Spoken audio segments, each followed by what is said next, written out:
हे राम। हाँ प्यारे मित्रों, गीता जी के सूत्र लेंगे।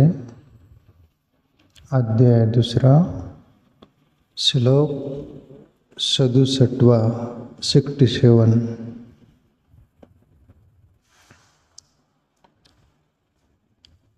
इंद्रियाणां हि चरतां येन मनो अनुविधीयते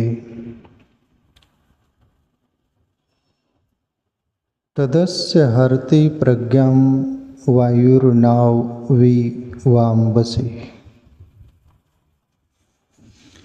भगवान श्री कृष्ण उदाहरण दे रहे अर्जुन को, यानी कुछ इशारा कर रहे हैं।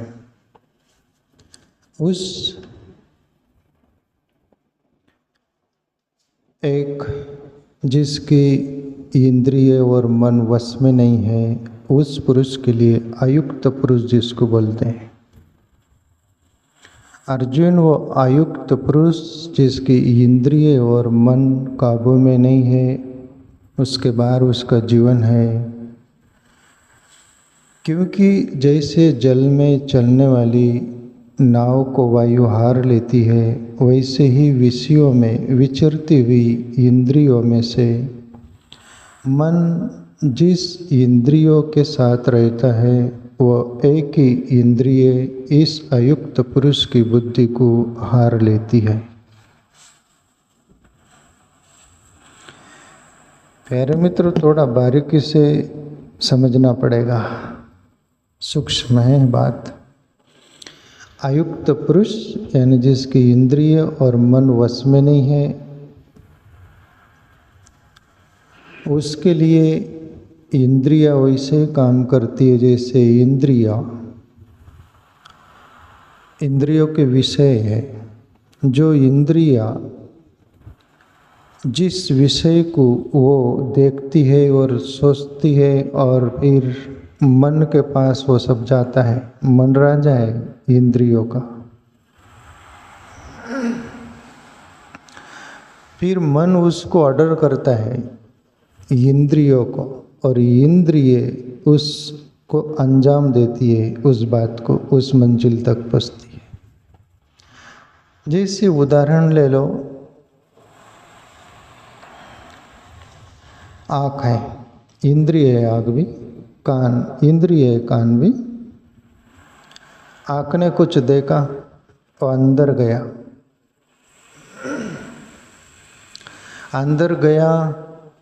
तो मेरा अंदर मन है राजा, प्रजा राजा के पास गई आदेश लेकर, और वो राजा ऐसा है वो देखते ही रहता है।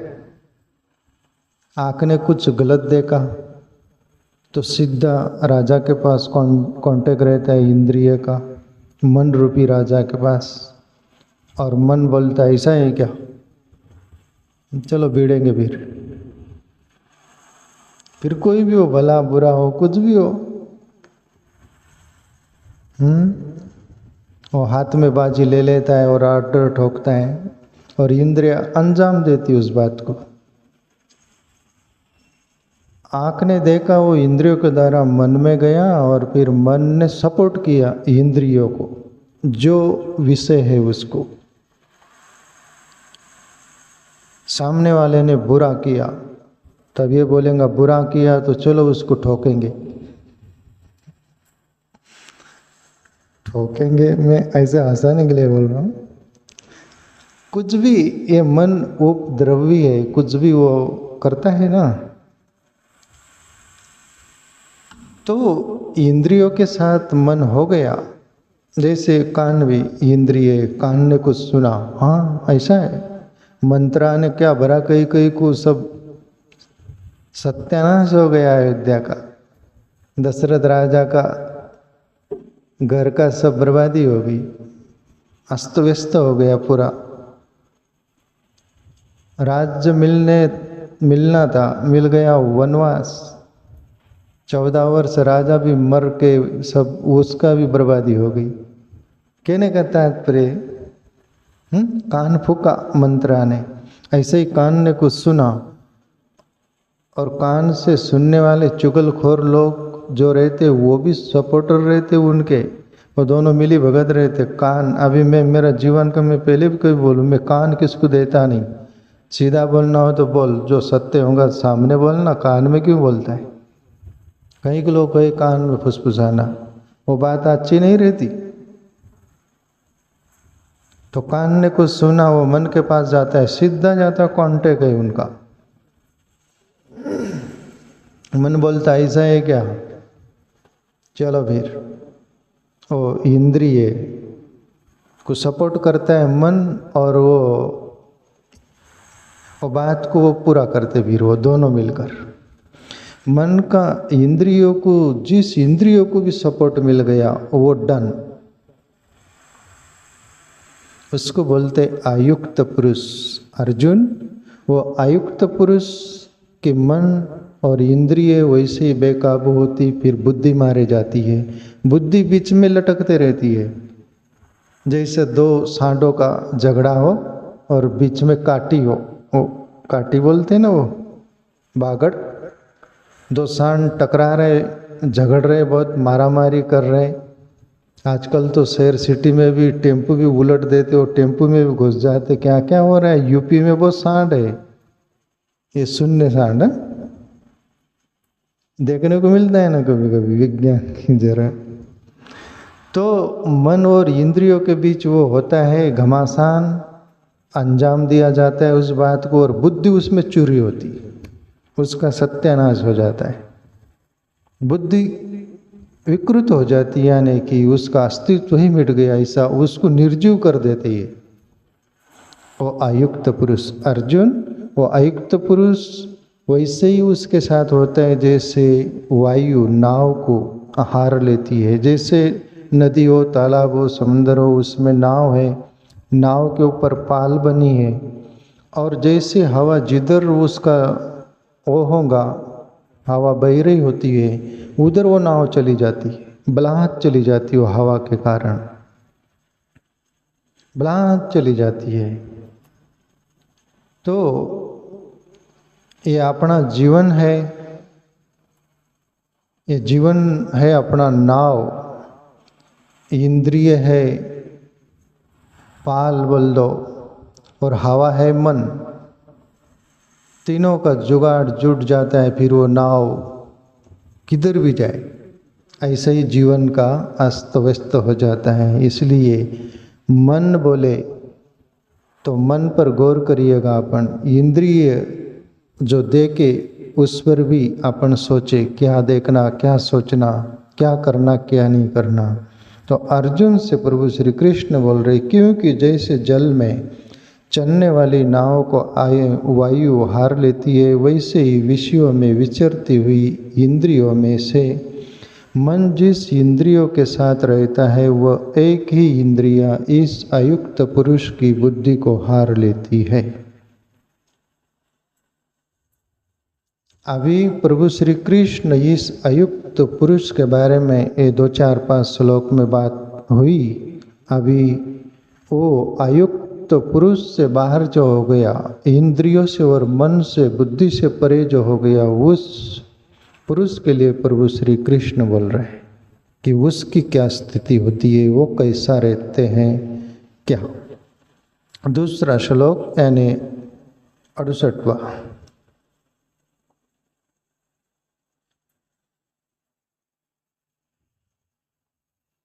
तस्मात् ऐस्य माभावो निगृहीतानि सर्वश इंद्रियाणि इंद्रियार्थेभ्ये तस्य प्रज्ञा प्रतिष्ठिता। इसलिए हे माँ बाहो, जिस पुरुष की इंद्रियों के विषयों से सब प्रकार निग्रह की हुई है, उसी की बुद्धि स्थिर है। प्रभु श्री कृष्ण बोल रहे, अर्जुन हे माँ बाहो, जिसका मन भी निग्रहित हो गया और इंद्रिय भी निग्रहित हो गई और बुद्धि भी स्थिर हो गई, कोई भी चलायमान नहीं है या कंट्रोल के बाहर नहीं, सब कंट्रोल में है यानी वश में है, इंद्रियों पर, मन पर, बुद्धि पर उसका कब्जा हो जाता है। वो जो इनसे परे चला गया वो पुरुष जो इंद्रियातीत और इंद्रियों के विषय से पार हो गया, वो निग्रह की हुई है, उसी की बुद्धि स्थिर है। जब तक हम मन के अंदर, इंद्रियों के अंदर रहेंगे प्यारे मित्रों, तब तक ये सब झंझट रहेंगी। इसके लिए अभी मन तो है, इंद्रिया तो है, बुद्धि उसमें सोच समझने वाला तत्व है, ये सभी बैलेंस चाहिए। तो उसके लिए क्या करना पड़ेगा, ये भी तो जरूरी है ना। ये तो है, उसी की बात नहीं होगी, वो कैसे कंट्रोल होगा उस पर भी तो बात होनी चाहिए। प्यारे मित्रों, मन उसका स्वभाव है मनन करना, इसलिए ही उसका नाम रखा गया मन। जो सोचते रहता है, सोचते रहता है, कुछ भी सोचते रहता है, सोचना। तो मनन उसको ईश्वर चिंतन, आत्मचिंतन, ईश्वर भजन में लगाओ उसको। गुरु लोग, संत लोग माला दे देते हैं, नाम दे देते, वो धुंध पकड़ा देते, हाथ में कुछ छंद पकड़ा देते। माला, माला मतलब तुम्हारा वो वहाँ मन जाए, वो मनन करने वाला उसमें चला जाए, मन में, मन का एक एक सटकाते गटकाते रहो। ओम नमो शिवाय, ओम नमो नारायण, है ना, जो भी ओम नमो, जो भी वासुदेवाय, जो भी नाम स्मरण होता है, राम राम बोलो। अनेक मंत्र होते गुरु देते हैं तुम्हारी भावना देखकर। तो वो माला में मन चला गया और फिर उसमें स्थिर हो गया, सब भूल गया। सब भुलाने के लिए ही मंत्र है, माला है, नाम है, सब कुछ। तुम्हारा मन जो भटक रहा है वो सब केंद्रित एक जगह हो जाए और उस परमात्मा तत्व में वो स्थिर हो जाए और उसका स्वाद उसको लग गया, फिर ही हम इससे बाहर आ सकते। वरना जन्म मरण के चक्कर में चलकर यही झंझट में हम फंसे रहेंगे। इसलिए प्रभु श्री कृष्ण बोल रहे, तस्मात् ऐसे माँ बाहो निगृहीतानि सर्वस्व। सब प्रकार से इंद्रिय उसके वश हो गई। इंद्रियाणि इंद्रियार्थव्य तस्य प्रज्ञा प्रतिष्ठिता। वो प्रज्ञावान है वो पुरुष। इसके लिए ध्यान करना पड़ेगा, भजन करना पड़ेगा, भक्ति करना पड़ेगा, सब कुछ करना पड़ेगा। इसके बावजूद तुम कुछ भी करो तो वो वैसे ही होगा जैसे पानी में अपन तैरने का सीख रहे, तो पानी में जाकर ही तैरना पड़ेगा। पलंग पर ही, खाट पर की, जमीन पर किधर आप तैरना सीखो तो नहीं सीखोगे ना। ऐसे ही कुछ ईश्वर भजन करना पड़ेगा, आत्मचिंतन। आगे बोले प्रभु वो प्रज्ञावान पुरुष के बारे में, या निशा सर्वभूतानाम तस्याम जागृति संयमी यश्याम जागृति भूतानि सा निशा पश्यतो मुनि। अब वो जो इंद्रियातीत पुरुष हो गया, वो योगी पुरुष जिसको बोलते हैं, परमात्मा से अनुसंधान करके वो परमात्मामय हो गया, अलग से नहीं रह गया, उस पुरुष की बात कर रहे हैं। और ये दुनिया जगत के बारे में भी बात की जा रही है। प्रभु श्री कृष्ण बोल रहे, अर्जुन या निशा सर्वभूतानाम तस्याम जागृति संयमी। वो संयमी पुरुष कौन? जैसा जो ध्यानी पुरुष होता है, वो यदि सोया भी रहेगा, अभी मैं मेरे जीवन का अनुभव बोलूँ, मैं कभी भी सोता हूँ तो सीधा सो नहीं जाता। आप भी ध्यान करते होंगे तो आप भी सीधे सो नहीं जाते होंगे। आंखें बंद करते ध्यान मुद्रा में सोया जाता है, फिर नींद कब आ गई उसको पता नहीं रहता। मैं मेरा निजी बोलूँ, मेरे को कब नींद आती है इसका मेरे को समय का पता नहीं रहता। मैं ध्यान मुद्रा में जैसे वो उस सुरता में, उस मुद्रा में सोया जाता है। वो संयमी पुरुष के बारे में प्रभु श्री कृष्ण बोल रहे हैं, अर्जुन जैसे पूरे जगत के लिए, यह निशा सर्वभूतानाम, पूरा जगत के लिए जैसे रात्रि होती है और रात में सो जाते हैं, उसमें वो प्रज्ञावान पुरुष, वो योगी पुरुष, ईश्वर प्राप्त पुरुष, जिसका मन, इंद्रिय, बुद्धि सभी वश में हो गई है, वो अपने आत्मा में स्थित हो गए हैं, उस पुरुष के लिए अर्जुन तस्याम जागृति संयमी वो पुरुष। ये दुनिया के लिए रात है तो उसके लिए वो दिन है। ये दुनिया बेहोश होकर सोती है, उसमें वो जागता है।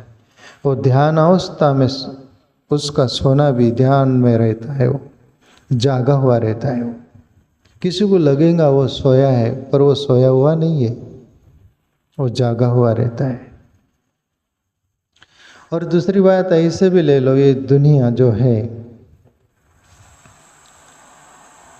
उनका अपना स्थल है और ये प्रज्ञावान पुरुष का अपना स्थल है, ऊंचाई है।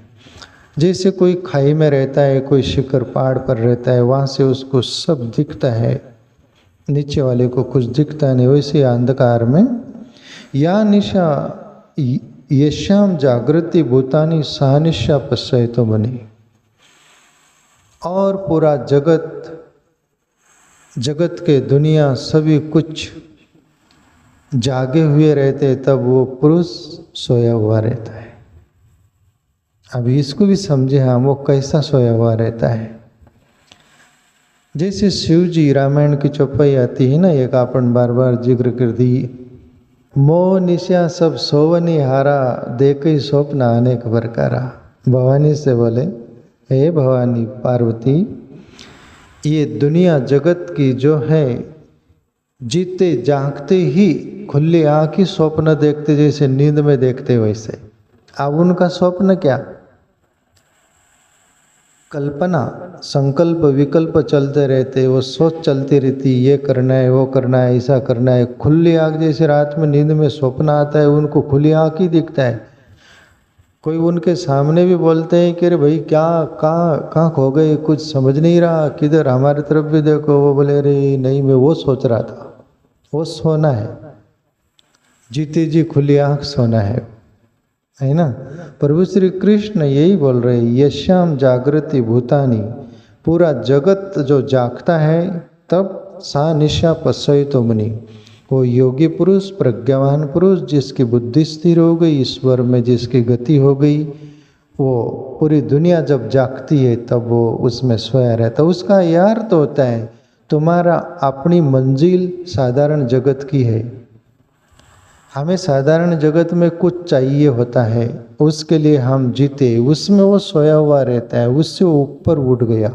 जो तुमको सब कुछ चाहिए वो उसको नहीं चाहिए, फिर उसका वो कोई काम का नहीं, उसको बोलते सोना, है ना।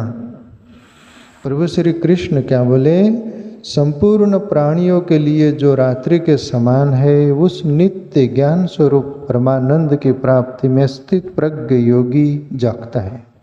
और जिस नाशवान सांसारिक सुख की प्राप्ति में सब प्राणी जागते हैं, परमात्मा के तत्व को जानने वाले मुनि के लिए वह रात्रि के समान है। जिस उसकी मंजिल है प्यारे मित्रों,